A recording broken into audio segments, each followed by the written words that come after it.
Il existe un principe en programmation informatique qu'on aime beaucoup, c'est le principe DRY, qui veut dire Do not repeat yourself, ou en français, ne vous répétez jamais. C'est un concept qui a été théorisé en 1999 par deux experts de développement informatique, et qui explique en gros qu'il faut à tout prix éviter de se répéter quand on écrit du code. Par exemple, si un développeur bosse sur un nouveau site web et décide de faire tous les boutons en rose, il va définir une seule fois un modèle de bouton rose. Comme ça, à chaque fois qu'il aura besoin d'un nouveau bouton rose, il appellera ce modèle plutôt que de devoir le recoder à chaque fois. Ça permet d'éviter les erreurs et ça permet surtout d'aller beaucoup plus vite. Et comme vous travaillez a priori beaucoup sur un ordinateur, vous devez appliquer une logique similaire. Si vous vous rendez compte que vous effectuez une action plein de fois, vous pouvez essayer de l'automatiser.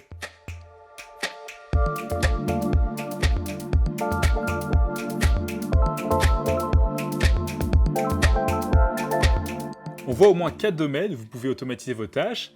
Je vais vous parler des 3 premiers dans cette vidéo et Jay vous parlera dans la vidéo suivante de ce qu'on appelle les text expanders. La première chose que vous pouvez automatiser, c'est le remplissage des formulaires, et en particulier des mots de passe.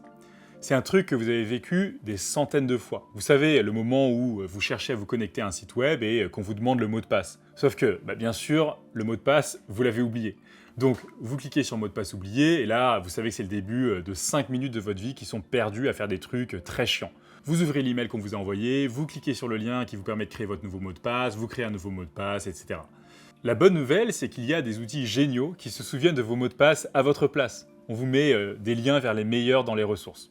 Et ces outils, ils ont 2 avantages. D'abord, vous n'aurez plus jamais à vous souvenir de vos mots de passe. La seule chose que vous devrez retenir, c'est une sorte de méta-mot de passe qui deviendra votre sésame universel pour naviguer sur le web, puisque l'outil se connectera pour vous automatiquement à tous vos sites web. Et le deuxième avantage, c'est que c'est beaucoup plus sécurisé.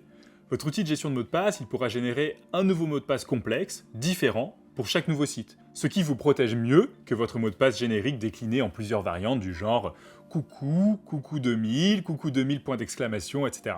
Et l'autre avantage de ces outils, c'est qu'ils vous permettent aussi de remplir tous les formulaires à votre place. Et on sait tous que remplir un formulaire avec ses infos personnelles, c'est un des trucs les plus pénibles de la Terre, que ce soit sur Internet ou pas d'ailleurs. En gros, ces outils, ils identifient automatiquement les champs des formulaires et ils les auto-remplissent avec vos informations personnelles comme votre prénom, votre nom, votre numéro de téléphone, votre adresse, votre email, votre date de naissance, etc. Et c'est la même chose pour votre carte bancaire. Ces outils se souviennent de vos numéros de carte bancaire pour faciliter tous vos paiements en ligne. Et bien sûr, tous ces outils fonctionnent très bien sur votre téléphone, donc vous n'avez vraiment aucune excuse pour ne pas les utiliser. Vous pouvez aussi automatiser plein de processus manuels dans votre entreprise. Il y a forcément plein de choses que vous faites au quotidien qui suivent une logique du genre « si la condition A est vraie, alors il faut faire B ». Par exemple, si vous recevez une facture mensuelle d'un prestataire par email et que vous devez accuser réception et ranger la facture dans un dossier. Ce genre de processus est exactement le genre de choses que votre ordi peut faire entièrement à votre place. Il peut envoyer l'email de réponse à votre fournisseur et déplacer la facture dans le bon dossier sans que vous ayez quoi que ce soit à faire. Il y a plusieurs outils très puissants pour faire tout ça. On vous les a mis dans les ressources. Et ces outils, ce qu'ils font, c'est qu'ils se connectent à votre place aux différentes applications que vous utilisez. Gmail, Outlook, Google Sheets, Instagram, Dropbox et plein d'autres encore. Et vous leur donnez l'autorisation de prendre des actions à votre place. Du coup, ils peuvent en théorie presque tout faire à votre place et vous pouvez imaginer toutes sortes de choses à automatiser. Par exemple, vous pourriez faire en sorte que si quelqu'un vous assigne une nouvelle tâche dans un outil de gestion de projet, ça ajoute cette tâche automatiquement sur votre to-do list et ça vous envoie un email pour que vous soyez au courant. Autre exemple, quand quelqu'un répond à un questionnaire que vous avez créé, ça leur envoie automatiquement un email de remerciement.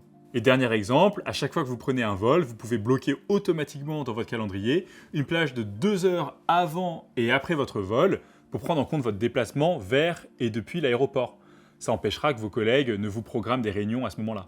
Et vous pouvez même appliquer ça à votre vie perso et vous assurer de plus jamais oublier de souhaiter des anniversaires en programmant un email que vous recevez le jour J. Bref, c'est à vous d'identifier parmi vos tâches celles qui sont automatisables et d'investir du temps pour prendre en main l'un de ces outils. La courbe d'apprentissage, en fait, elle n'est pas si raide et vous allez gagner énormément de temps. Et le troisième outil d'automatisation que vous pouvez utiliser, c'est un outil qui vous permet de convenir de manière ultra facile et rapide d'un rendez-vous avec quelqu'un. Vous le trouverez aussi dans les ressources. Cet outil, il va vous éviter les 6 ou 8 échanges d'emails pour identifier les créneaux qu'on a en dispo avec quelqu'un, du genre « T'es dispo quand mardi à 10h ou jeudi à 14h.